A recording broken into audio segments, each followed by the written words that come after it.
शैतान देवरानी। घर की बड़ी बहू सुधा, जो कि बड़ी ही सुशील और संस्कारी थी।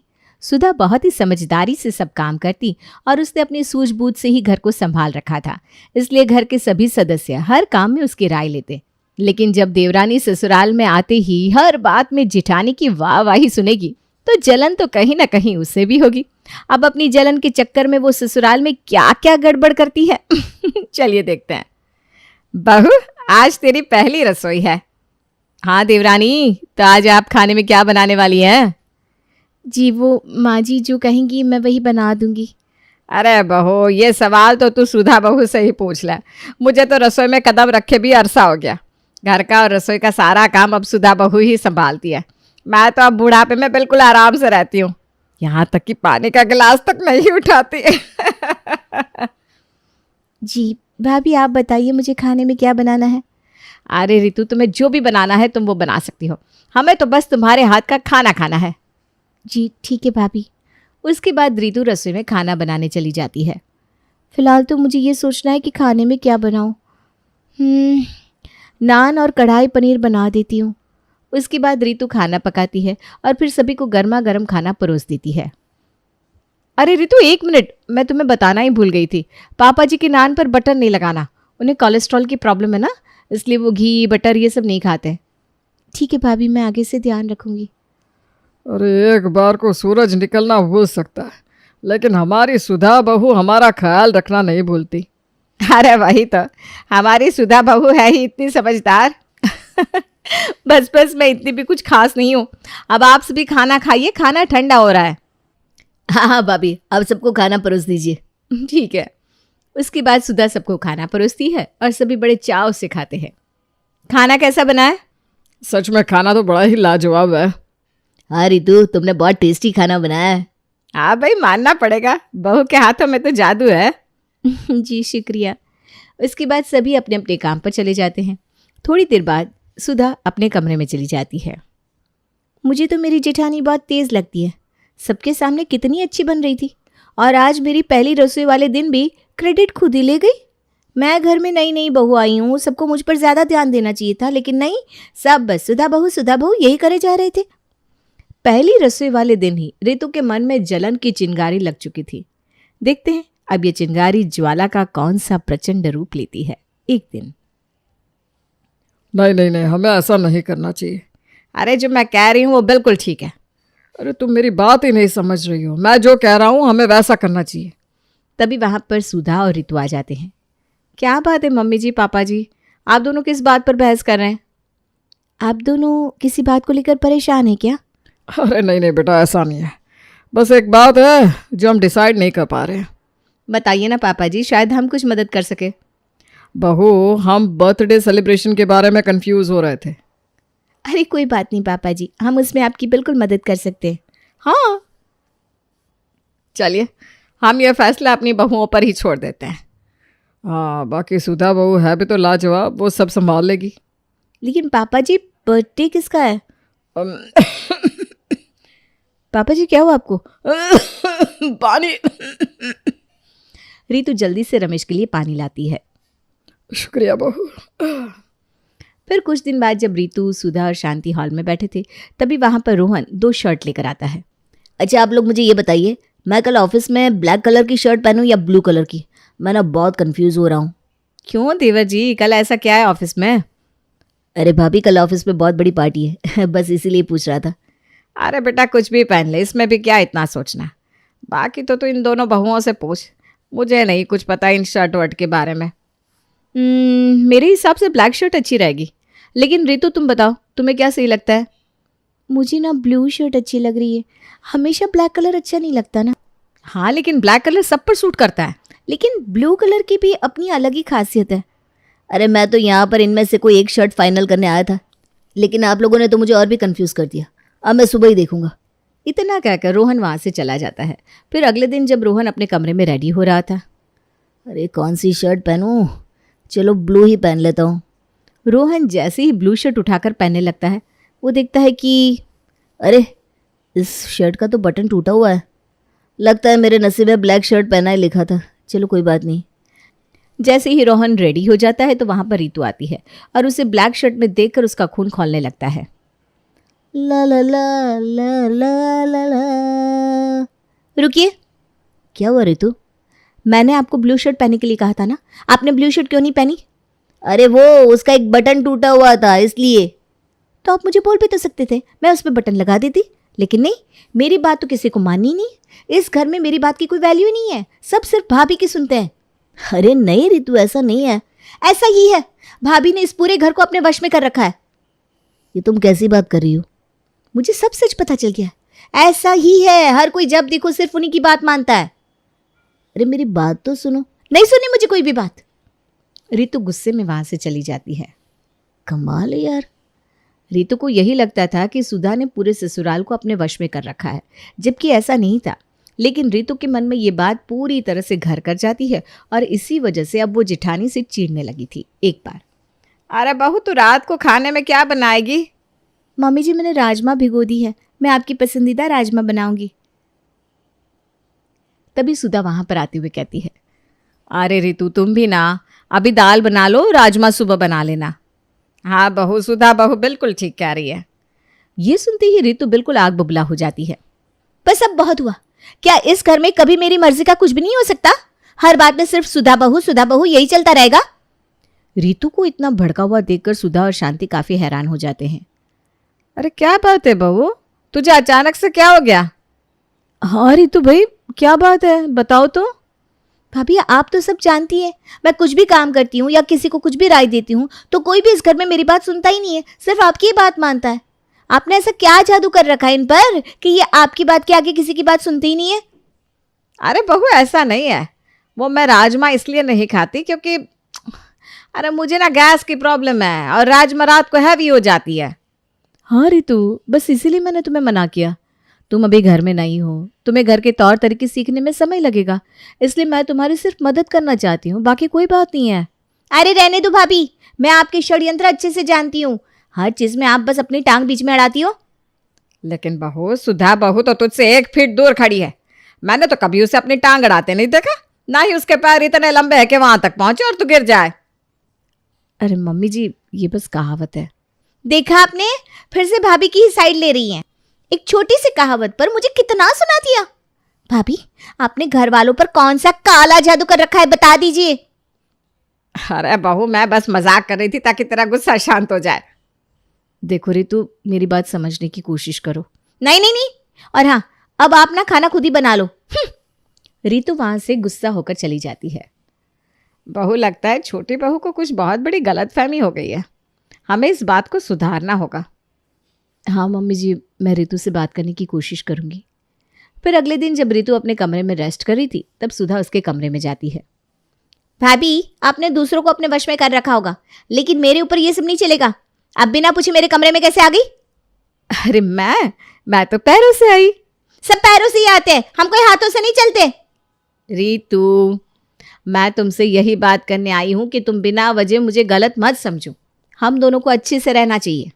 मैं आपकी मीठी बातों में नहीं आने वाली, मैं आपके षड्यंत्र अच्छे से जानती हूँ। अरे, मैं तुमसे आराम से बात कर रही हूँ और तुम बार बार मुझ पर इतने बड़े बड़े इल्जाम लगा रही हो। आप ऐसे काम करेंगी तो इल्जाम तो लगाऊंगी ना। देखो रितु, अब तुम्हारा बहुत ज्यादा हो रहा है। अभी तो मैं आपके लेवल तक पहुंची ही नहीं हूँ। बस रितु, बस भाभी। और इस तरह दोनों देवरानी जिठानी में तू मैं काफी बढ़ जाती है और शोर सुनकर शांति वहां पर आती है। अरे बहू, तुम दोनों बस भी करो। मम्मी जी देखिए ना, रितु मेरे ऊपर क्या क्या इल्जाम लगा रही है। हाँ, अब फिर से चिकनी चुपड़ी बातें करके मम्मी जी को अपनी साइड कर लोगी। अरे हाँ, चिकनी चुपड़ी बातों की तो जरूरत भी नहीं है, क्योंकि आपने इन सबको अपने वश में जो कर रखा है, ये तो आपकी साइड लेंगी ही। अरे बहू, अब बस भी करना, ऐसा कुछ भी नहीं है, तू क्यों इतना सोच रही है? देखा, मैंने कहा था ना। शांति रितु को समझाने की बहुत कोशिश करती है, लेकिन वो कोई भी बात नहीं समझती। उसके बाद सुधा और शांति दूसरे कमरे में चले जाती हैं। मम्मी जी, रितु हमारी बात ऐसे नहीं समझेगी।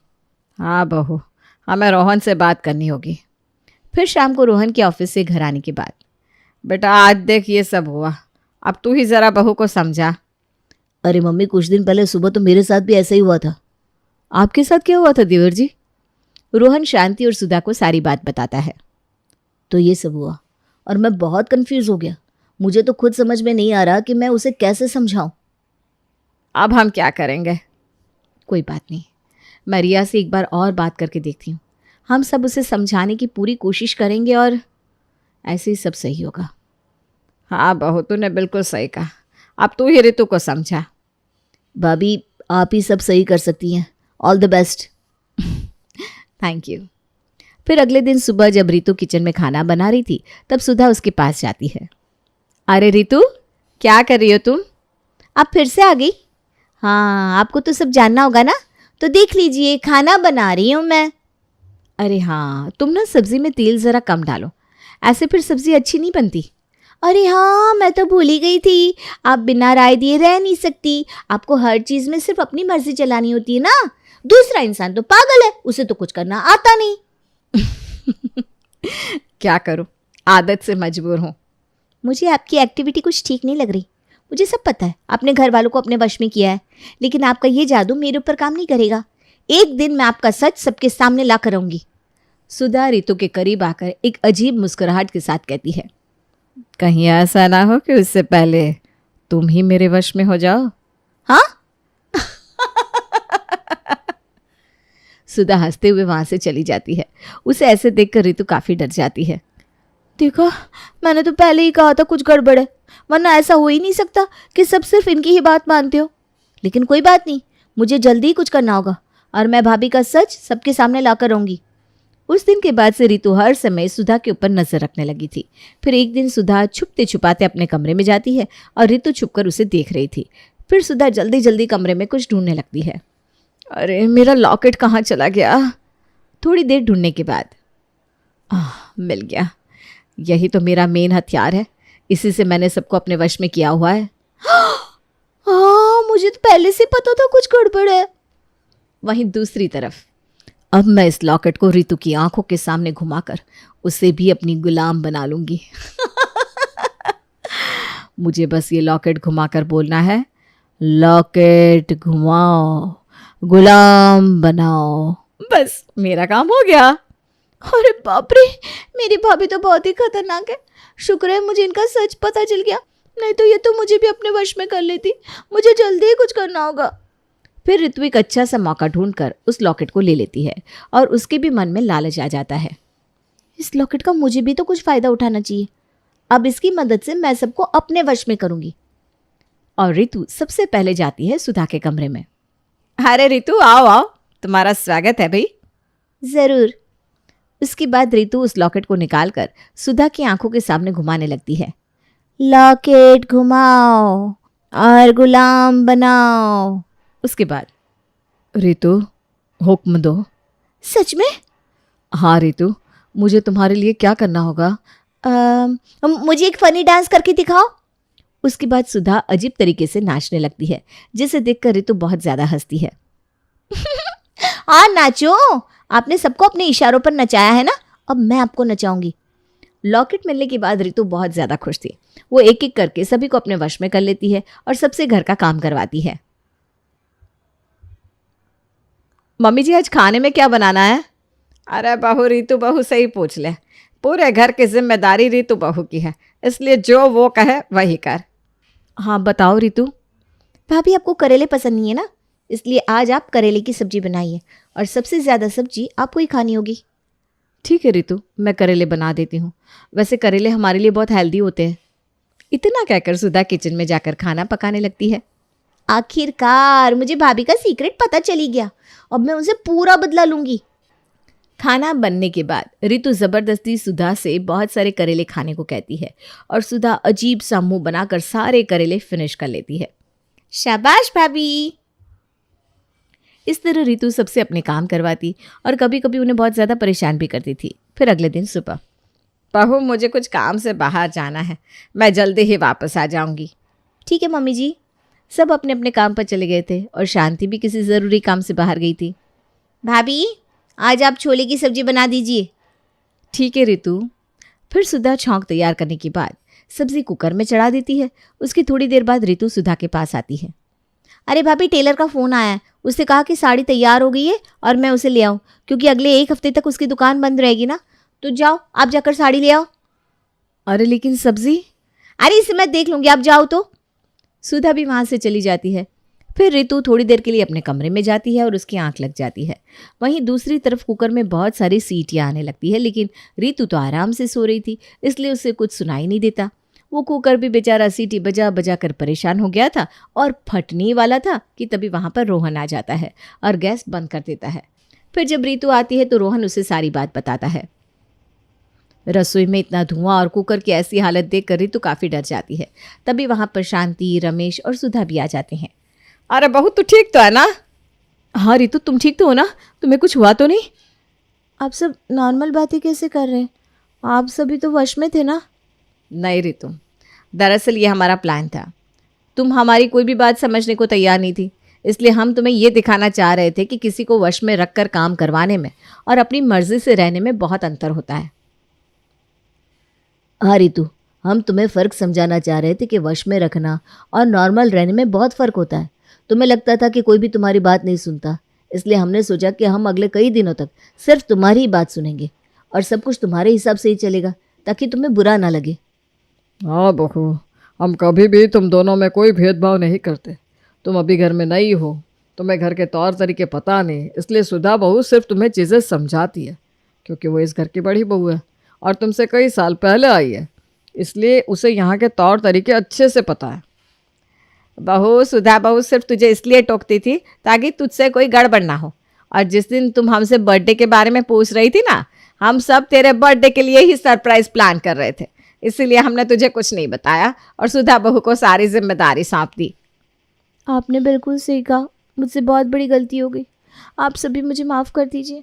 मुझे ऐसा नहीं करना चाहिए था। मैंने भाभी को गलत समझा, लेकिन इतने दिनों तक जब मैंने अपनी चलाई तब मुझे एहसास हुआ कि मेरे सारे फैसले गलत थे।